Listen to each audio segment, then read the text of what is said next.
Let's dive right into this explainer on clinical monitoring and quality management. We're going to trace the entire fascinating journey, literally from the beeping bedside machines all the way up to massive hospital-wide systems. Here's our roadmap. We'll hit the fundamentals of monitoring, move into hemodynamics and oxygen metrics, then advanced cardiac assessment, tackle high reliability and errors, and finally wrap up with measuring surgical quality. Section 1, Fundamentals of Monitoring, what it really means to monitor. Okay, let's start with a foundational question.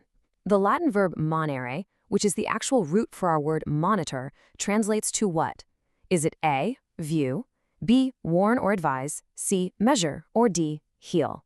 Think about it for a second.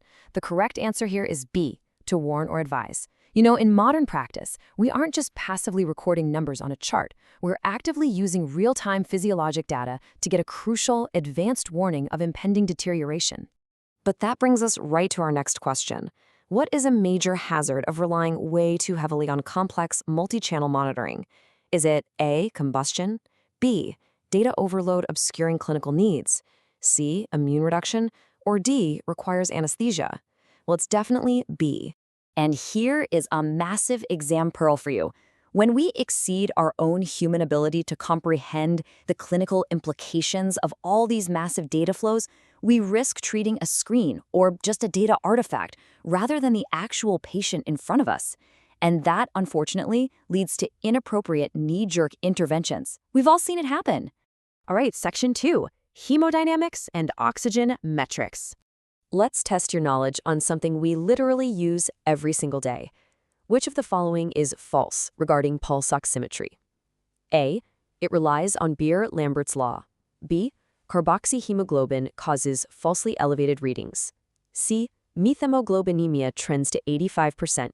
Or D, severe anemia alters accuracy. Which one is the lie? It's D. Let's break down the reasoning with this table. See, carbon monoxide poisoning creates a falsely high reading because carboxyhemoglobin absorbs red light identically to oxyhemoglobin. It completely tricks the machine. Methemoglobin absorbs both wavelengths equally, which basically forces the ratio to trend toward a fixed 85%. But here is the clinical pearl you need to remember. Severe anemia actually maintains structurally accurate readings. As long as the functional hemoglobin that's still present is fully oxygenated and you have a good pulse volume wave, the pulse ox is going to give you a true number. Moving right along, let's say a mixed venous oxygen saturation, or SVO2, plummets to 45%. Which state does not explain this abnormally low value? A, cardiogenic shock. B, profound anemia. C, hyperdynamic septic shock, or D, severe ARDS. The correct answer is C. Why? Well, SVO2 is all about the balance between oxygen delivery and consumption. In most shock states, like cardiogenic shock or profound anemia, your oxygen reserves completely drop because delivery falls off a cliff. But here's an absolute game changer of an exam pearl. Hyperdynamic septic shock causes rapid microvascular shunting, which actually paralyzes the cells metabolically. Because they physically cannot extract the oxygen, your venous oxygen levels ironically stay super high, usually well above 75%. It's totally counterintuitive, but absolutely crucial to understand. Okay, let's shift gears to Section 3, Advanced Cardiac Assessment. Check out this question. In an arterial pressure waveform, the dicrotic notch corresponds to what? A, mitral valve closure, B, aortic valve opening, C, aortic valve closure, or D, peak diastolic pressure. The answer we're looking for is C. As the ventricle finishes ejecting all that blood and starts to relax, the physical snapping shut of the aortic valve creates that distinct, sharp interruption right in the downward pressure trace. Now, looking at central venous pressure waves, we've got a neat little map here. The A wave comes from right atrial contraction, the C wave from tricuspid bulging, and the V wave from atrial filling. But pay close attention to this exam pearl, massive Cannon A waves. These are a huge red flag. They act as a severe warning that the right atrium is violently contracting against a completely closed tricuspid valve. You'll see this during AV dissociation, like in complete heart block or VTAC. Speaking of advanced monitoring, multiple massive trials have examined the pulmonary artery or Swan-Ganz catheter. What is the consistent clinical finding from all that data? A, decreased mortality. B, shortened ICU stay. C, no clear survival benefit, or D, banned by the FDA. The stark reality here is C. And here is the reasoning behind that. Despite giving us brilliant, granular data points, like the pulmonary artery wedge pressure, which is a super reliable surrogate for left ventricular end diastolic pressure, managing patients based on routine catheter data simply does not improve survival. It doesn't minimize complications, and it doesn't shorten the ICU stay. Because of this, modern medicine is rapidly shifting away from its widespread routine use. This flows perfectly into Section 4, high reliability and errors. Now let's talk about the ultimate quality metric, mortality. Try to rank the causes of death in the US from highest to lowest. Are we looking at A, B, C, or D on your screen? Take a look at those options.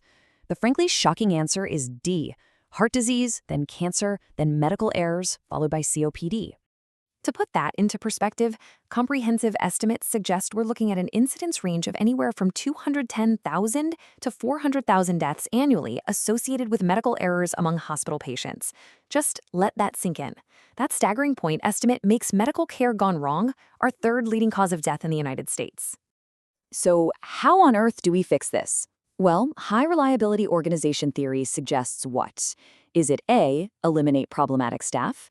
B, enforce a strict reporting hierarchy? C, accept that low error rates are just impossible? Or D, staffs are friendly, cooperative, and resilient? The data clearly points to D. Highly reliable organizations absolutely prioritize resilience, creativity, and shared goal achievement way over some strict punitive hierarchy.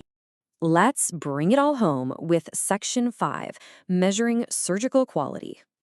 When we actually go to measure quality, the Donabedian model identifies all of the following as main improvements except one. Is it A, structure, B, process, C, culture, or D, outcomes? The exception here is C, culture.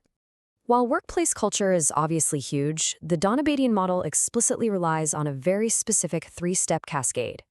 Step 1 is structure. Do the physical tools and policies actually exist? Step 2 is process. Are those tools being used correctly by the team? And step 3 is outcome. How often are patients harmed? It's basically saying that the physical structure empowers the clinical process, which then directly dictates the patient outcome. And we see this in practice all the time. This exact framework powers the Surgical Care Improvement Project, focusing heavily on process and outcome measures to prevent things like surgical site infections and VTEs. Here's a great exam pearl to wrap up with. For ambulatory surgery centers, the absolute strongest predictor for an unplanned inpatient admission is structurally linked to the patient themselves. Specifically, patients with a heavier preoperative comorbidity burden, lower median household incomes, or Medicaid insurance. Which leaves us with a pretty provocative final question for this explainer. As our monitoring technology gets endlessly smarter and that flow of data becomes an absolute torrent, are we treating the numbers on the monitor, or are we actually treating the patient in the bed? How can we ensure our incredibly high-tech metrics actually serve human outcomes, and how do we design systems reliable enough to heed those warnings? Something to definitely chew on.